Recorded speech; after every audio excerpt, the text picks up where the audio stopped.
social media players. The network supplier doesn't manage their content or make decisions about what's available on these open network sites. So it's the open net, or what Barr calls unmanaged services. Now, again, I'm not telling you anything if I tell you this, which is an estimate from 2010 of the US digital universe. What it points to is, you can see in the Venn diagram, user-created content at 900 exabytes, what these writers call enterprise touch content, which is essentially user-generated but hosted. So all the social media sites come under enterprise touch content. And then the darker yellow enterprise-generated content. So you can get a sense, this is reasonably recent, this is 2010 estimates for the US digital universe, over 70% user-generated and growing. So, obviously, there's been exponential growth of user-generated content, and it's the rapidity with which it's being monetized that I want to talk a little bit about in a minute, because one of the deeper convergences, I believe, that's going on is the co-evolution of amateur content monetizing and professional content, commercial content. I'm calling it socializing, just to draw attention to these convergent aspects. I'm going to come back to that question in a minute. There's obviously perceived threats to the business models in the creative sector, particularly to, we know, music, books, the book publishing industry, increasingly film, and other areas of the creative sector. It's exacerbated by a growth of piracy. Piracy is much, much easier to achieve or to undertake in the digital universe, and that is obviously a major threat. But there's also a whole range of informal uses which aren't directly illegal or reasonably attracting the name of piracy.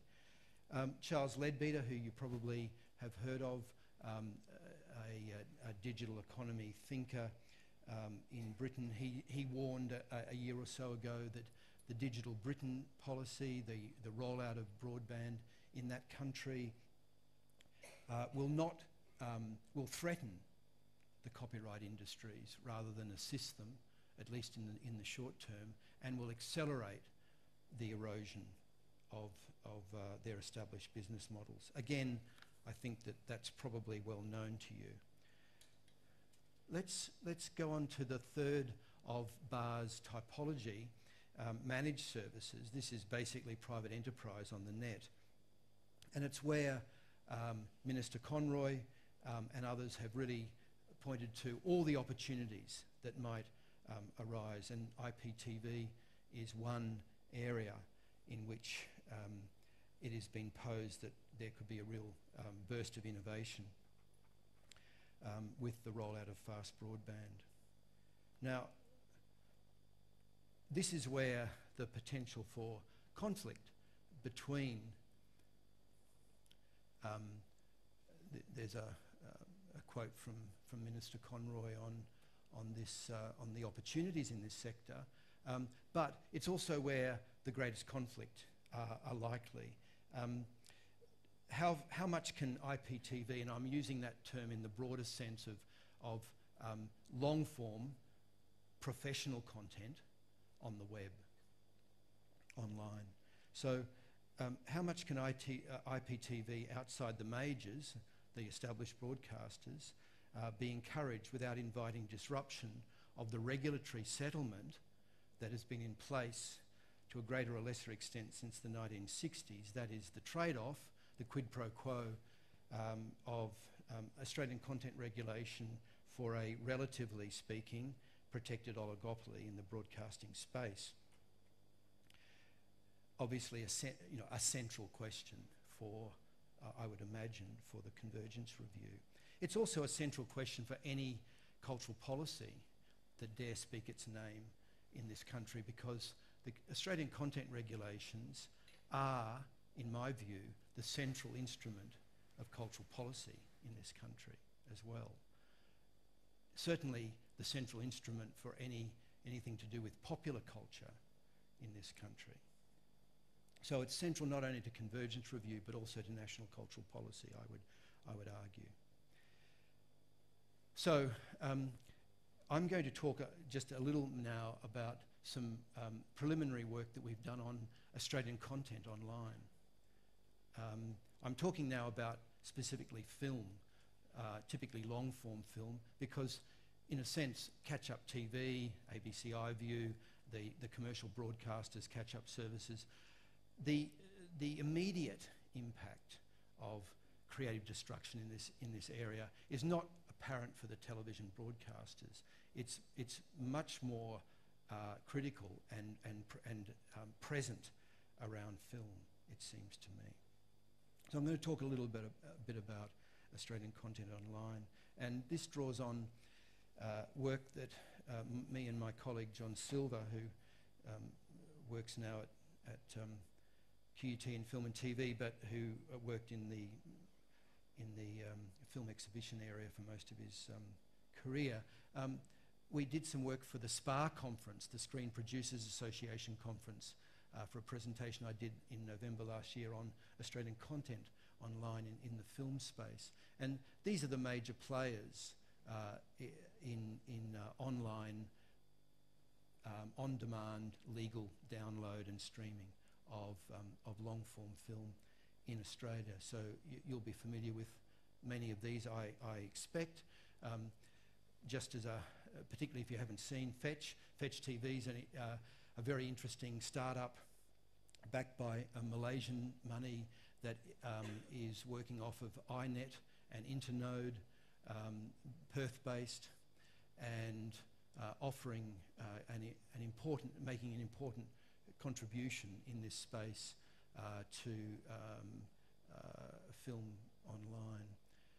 So Fetch TV, obviously iTunes, I didn't need to put that up for you, you'd be familiar with iTunes, but QuickFlix, a company that is rapidly moving from postal delivery of DVDs to online delivery, as the company that it's not directly associated with but is often compared to the US Netflix. Netflix is rapidly moving to online and away from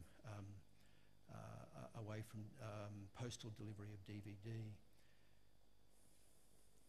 Casper On Demand, another startup player in this space, and of course one of the big players along with iTunes, Big Pond Movies.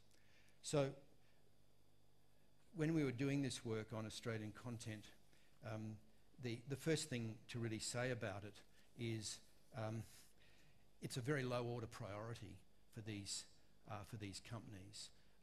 What you really are finding, if you go looking for Aussie content in these services, you're going to have to be pretty assiduous to find it. Our estimate was that it was less than 0.5% on iTunes at the time that we looked. Obviously these things change every week, if not more regularly, but about 0.5% on iTunes. When we looked in October, November last year, we don't have data on Fetch because we believe it's probably close to zero. QuickFlix, their own estimate was 1 to 3%. We found it quite difficult to find anything. We didn't try to percentagize the Big Pond because it's going to be a very low percentage, but we found about 34 Aussie titles visible at the time we looked. And the principals of Casper On Demand and QuickFlix were quite happy to engage us on this topic in interview, and did say things like this, as Casper said. You know, we could imagine curated or sponsored packages of content like an edgy clothes brand which wants to sponsor a channel of edgy Australian content. Interesting. Obviously goes back, as a lot of these business models now are doing, back to the 50s with the palm olive, with direct sponsorship of shows. So in a lot of ways the business models aren't inventing something new, they're actually going back to the future. But look, the main point I want to make about Aussie content online, and I'm talking now about film, is that these companies, particularly the smaller startups, they've just got to guarantee some survival. These questions of Australian content are a very low priority for them, and they're affected by and large by the same perceptions that Australian content isn't necessarily lead premium content on these services. These services they look kind of, if you've not been in this space before, they basically look like decent DVD stores or less than decent DVD stores in terms of the breadth of offer. They're very mainstream, and Aussie content is not a big issue for them. But it should be for policymakers interested in the long-term future, because this is where film is going to be consumed in the future. There's no question. So what are some of the policies around in this online space? Well, there's obviously policies to encourage Australian enterprise and what they might be, and they would be around industry development issues. And then there's something that's more directly your responsibilities and concerns around Australian content. I'll come back to those as well. But now I want to go a little bit deeper into a type of convergence that is not readily apparent, and that is what I'm calling the co-evolution of forms of content creation in the independent film screen space. And I want to illustrate that by talking to you very briefly about what I'm calling the monetization and deprioritisation, sorry for the ugly words, of YouTube. YouTube is evolving very rapidly. It's about 6 years old, but it's evolving very rapidly. It's involved in such interesting and major broadcaster-like behaviour, such as the bid for the global rights to the IPL, the Indian Premier League cricket. It's involved in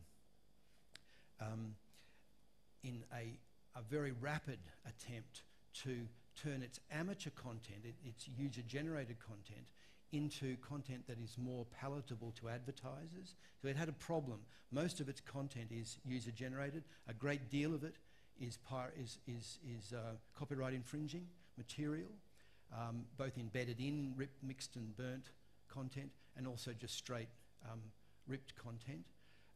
Advertisers wouldn't advertise against that content, and yet that's where all the growth was occurring.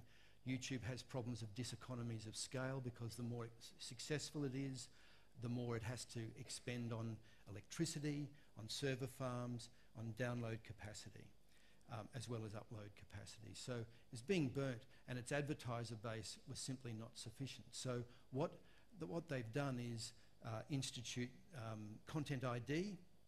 Content ID is a very interesting bit of learning around how you deal with copyright infringing material. Instead of it's a software crawler that will identify infringing content and offer the copyright where they can be identified, the copyright holder, offer them revenue sharing option rather than a takedown or litigation option, which of course what happened in the Napster and the LimeWire cases, and indeed other cases such as the iNet case. And so Content ID is being put to work in the YouTube space. Advertisers are amateur content creators through this program, the YouTube Partnership Program,